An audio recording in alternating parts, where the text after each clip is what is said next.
Okay, so this video is made out of a sense of concern and compassion for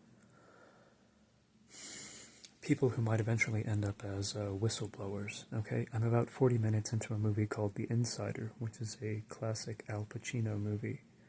And I want to speak on something that's on my heart right now because I think certain people definitely need to hear it. Okay, so as you live life and you study the truth of the world and geopolitics and just how different things work, you might eventually conclude that American society and other modernized societies are kind of overtly Huxleyan but covertly Orwellian, meaning that overtly they seem to encircle um, all kinds of innocent pleasures and entertainment and distractions and vices, but covertly, um, if I'm going to speak in vague terms for self-protective reasons, but if power senses that you are a threat to it, if corrupt people sense that you're a threat to their income streams, then power will centralize its forces against you quietly, and it will endanger, if not your reputation and local social standing, certainly your safety at some point, okay? That shouldn't be too controversial. Now, an important part of surviving when you become aware of uncomfortable truths is accepting some vices or sins as a means by which to cloak yourself and hide your true abilities from anyone in any domain of life. Okay? So you can make all kinds of spoken claims about yourself, insinuating that you're, just an idiot or something. But there's such a thing as metadata and demonstrated preferences, and people with the right investigative bodies can find out whether or not you're secretly a genius or something, okay? They just have to keep track of the right kinds of information about you. And so I just want to treat the topic of potential whistleblowers, okay? A lot of them are genuinely incredible people. They basically, whether or not they will explicitly use this term, they're kind of Christ-like individuals, or they're Zodics. If they had like genius level intellects, they might privately resolve to try to radically change society or something, even if they end up tortured or dying prematurely. If their intellects are not exactly super genius level or something, maybe they'll end up in a selfless or Christ-like profession, such as that of firefighting or something, or being like a volunteer surgeon who subsists on his savings rather than getting an income or something like that, So a lot of whistleblowers are kind of unsung failed heroes and silent modern martyrs, even if we don't really canonize or commemorate their existences in any sense. And many of them might die as nobodies, or after being defamed or something, okay? But I would say that let me give you a little sketch for a moment. Suppose you grow up in a community that is very high status to people outside the community, okay? If you look at statistical information about the community, you accurately deduce that there are a lot of formal academic achievements and there's a lot of money being made there. There's a lot of law-abiding, at least superficially, and, people save money, they avoid drugs and alcohol. There's all kinds of good qualities about this community.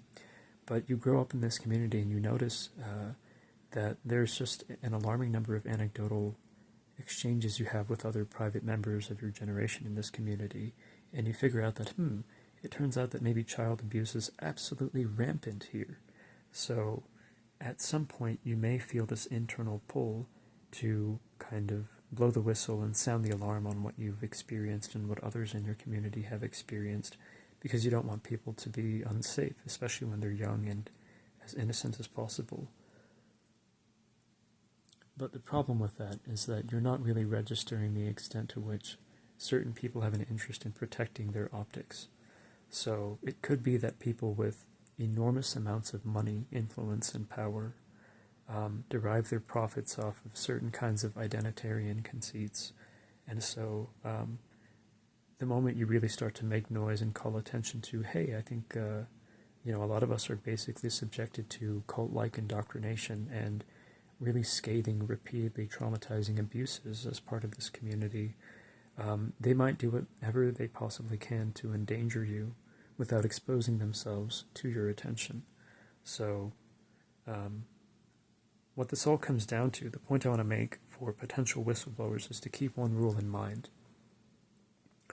When you feel like you have some kind of sacred, divine responsibility to shoulder the burden of possible death, torture, defamation, etc., for the sake of the collective, okay? There's this rule I learned about when I was surfing the internet. It's called the 10-10-10 rule. So ask yourself, how will I feel about this decision 10 minutes from now, and then 10 months from now, and then 10 years from now? If you figure out that, maybe just a few years from reporting about deep injustices within a certain community, you might end up, sorry to be this scary about it, but you might end up like perpetually locked in a windowless, dark, underground prison cell or something, then you would be well within your rights to just quietly resign yourself to an unremarkable looking life. Okay, the 10-10-10 rule has saved me from making some very stupid financial mistakes, particularly in the realm of prolific book buying. I wanted to buy myself whole entire mini libraries encircling specific topics, such as spiritually relevant water fasting or something. So I didn't do that, thankfully. But yeah, the 10-10-10 rule is maybe particularly important for people with clinically significant ADHD, especially if they can't have access to a relationship with a compassionate psychiatrist that would lead them to getting evidence-based prescription medication that'll improve their life outcomes, according to the work of Dr. Russell Barkley and others who are erudite about this topic. So yeah, this impulse to be a whistleblower is something that I would say, for your own safety, should be channeled into other ways of helping the collective. If you are really willing to host immense costs to embody a whistleblower, then you can also host immense costs that are less intense in order to spend most of your energies on helping your community in a localistic way or being an effective altruist or something, So I'm, how do I say this? I've been through certain things that I think I can never really go public about, but I think that applies to a lot of us. It applies to a lot of silently virtuous men who just swallow their pride and, they serve a family or a church group or something. So I'm never going to be able to go public about certain things I've dealt with, no matter what. But yeah, this whistleblowing impulse can be extremely self-endangering, and it can lead to all kinds of disastrous reinforcements of unjust power, okay?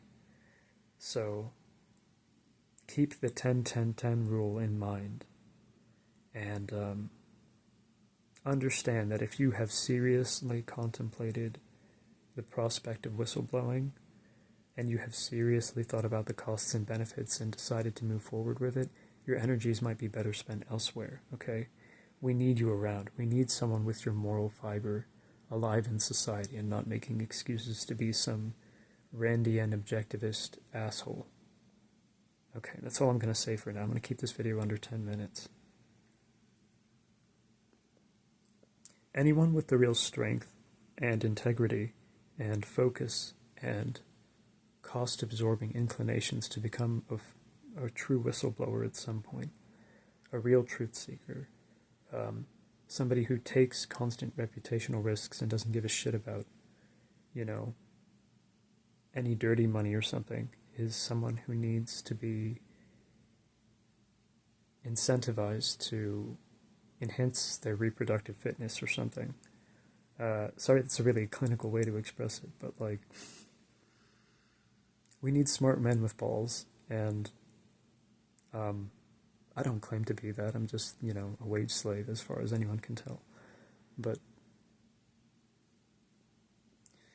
yeah, keep the 10-10-10 rule in mind. It'll save your life, not just once, but over and over again. Alright, thank you for watching and have a good day, and God bless you.